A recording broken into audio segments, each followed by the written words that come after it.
This is the touching moment Prince William offers his stepmother Camilla, the Queen Consort, a guiding hand before she signed her husband's declaration.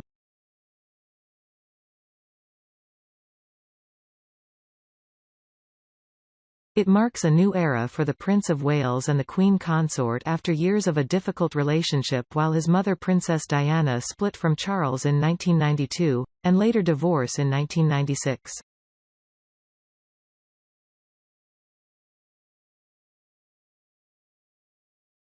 The hugely public breakdown of Charles and Diana's marriage also displayed the frosty relationship between the now Queen Consort and her stepson.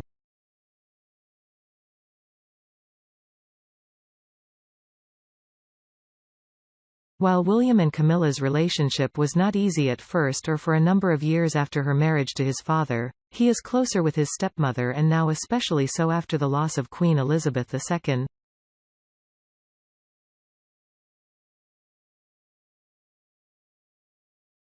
Today Prince William and Queen Camilla attended the historic ceremony at St. James's Palace where King Charles III met with the Accession Council.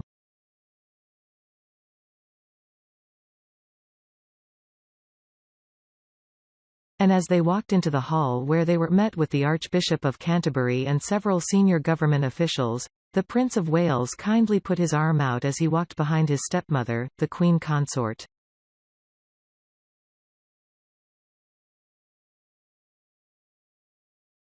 The heartwarming gesture showed the pair having moved into a warmed stage in their relationship after years of difficult familial issues that the heir has slowly moved past.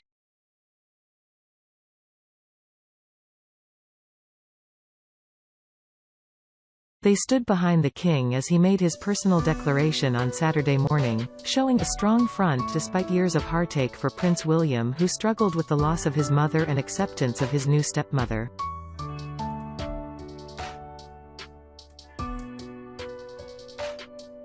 Although Charles and Diana separated in 1992, their relationship irretrievably broke down in 1986, with the new king having begun an affair that same year with Camilla.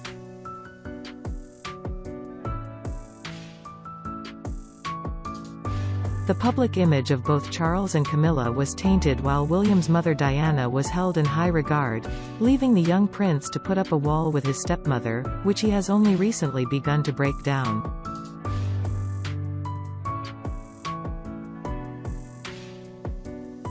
King Charles III made a personal declaration on the death of his beloved mother Queen Elizabeth II as Britain's new monarch was formally announced.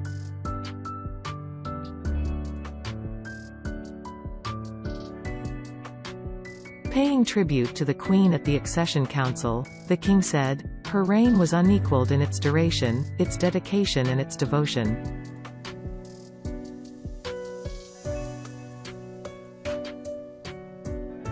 Even as we grieve, we give thanks for this most faithful life."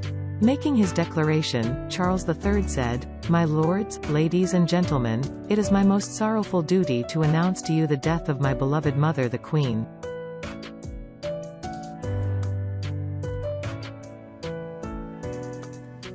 I know how deeply you, the entire nation, and I think I may say the whole world, sympathize with me in the irreparable loss we've all suffered.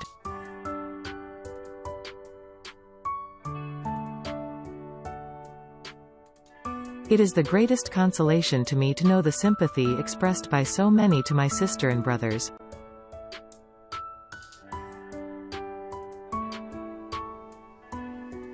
And that such overwhelming affection and support should be extended to our whole family in our loss."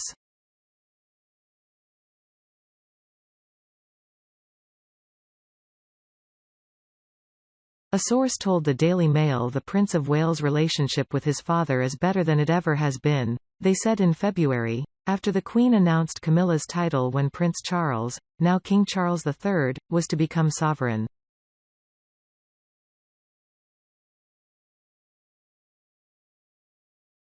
Broadcast cameras were allowed into the historic event, giving the world a first glimpse of an ancient ceremony dating back centuries, and one of the first changes to convention instigated by the new king.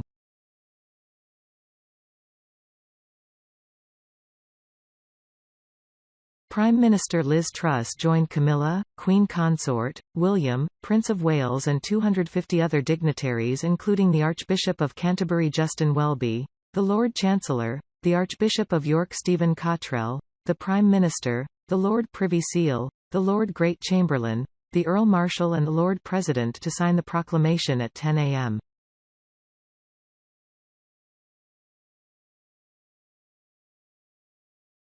Former Prime Ministers Boris Johnson, Theresa May, David Cameron, Gordon Brown, Sir Tony Blair and Sir John Major, Labour former Cabinet Minister Harriet Harman, the Mother of the House, Labour leader Sir Keir Starmer and the High Commissioners of the 14 Commonwealth countries where Charles III is head of state, are also on the body of the Accession Council.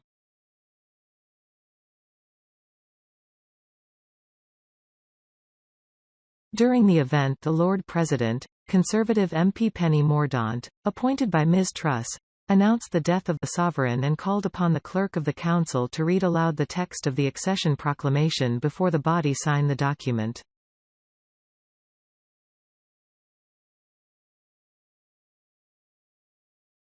It includes Charles' chosen title as king, already known to be King Charles III.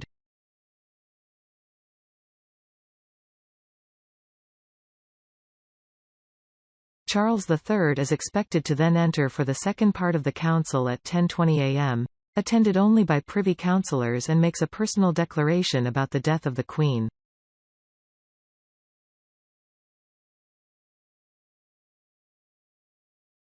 He will take an oath to preserve the Church of Scotland and signs 2 documents to record it, with his wife Camilla and his son Prince William among those witnessing his signature.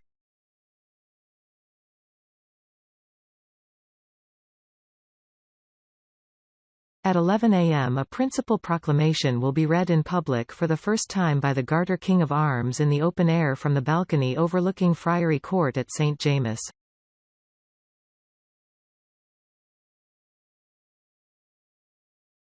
It will be followed by a flurry of proclamations around the country, with the second one at City of London at the Royal Exchange at midday on Saturday, and further proclamations in Scotland, Northern Ireland and Wales at midday on Sunday.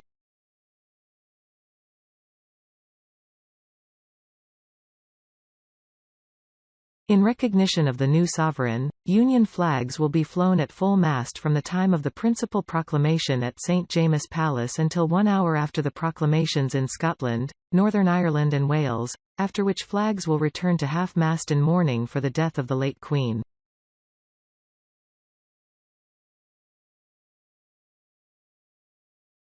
The ceremony is being staged a day later for King Charles III than normal practice because the announcement of the Queen's death did not come until early evening on Thursday, meaning there was not enough time to set the plans in motion for Friday morning.